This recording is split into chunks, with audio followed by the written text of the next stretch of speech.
first.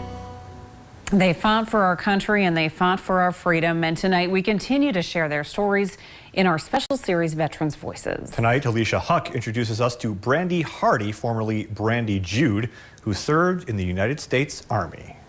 It's common for a child to dream of what they'll be when they grow up, but it's more common for those dreams to change and evolve over time. That wasn't the case for Brandi Hardy.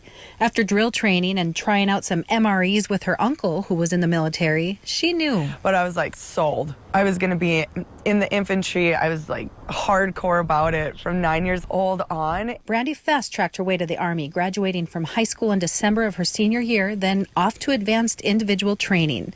From there, it was training for deployment. Like, I knew I was going to be deployed, and so being at Fort Stewart and just actively doing that, it didn't feel abnormal to be training for being deployed. While many soldiers deal with trauma from war, the trauma started during training for Brandi. She was attacked by a male soldier in her barrack room. Then she received a tougher reprimand than her attacker. This and other incidents changed how Brandi carried herself. After a while, like, I just tried to blend in and be as masculine as possible, so that the comments and the suggestions that were made, and this was throughout the rest of my military career from every rank.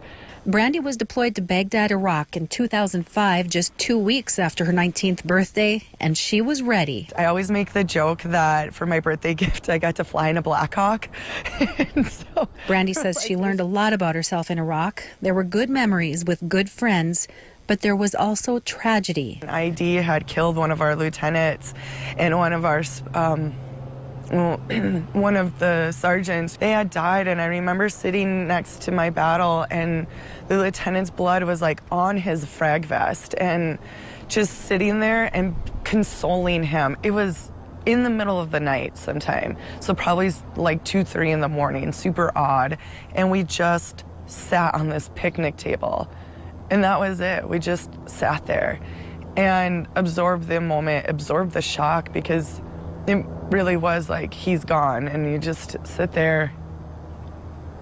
Returning from war was a battle of a different kind. Brandi says she grappled with what it was she was supposed to share as a soldier, as a female soldier, and as a woman who had kept her identity as a lesbian hidden while in the Army. Now, I'm very proud of being an American and serving my country, and I'm very proud to represent that flag. Like, one party does not represent that flag. That flag represents everyone in the United States, whether, and I'm queer, and I represent that American flag, and I fought for that flag. And Brandi says it's not only the soldiers we should honor, but the soldiers' loved ones who support them day in and day out. You are handling someone who just came back a completely different person after Iraq. And she pulls out these amazing pieces of who I used to be, like truly, genuinely used to be before my time in the service. And who she is now is a veteran who discovered a whole new level of compassion while fighting for her country. Reporting in Bismarck for KX News, I'm Alicia Huck. Another great story. That wraps it up for our Veterans Voices.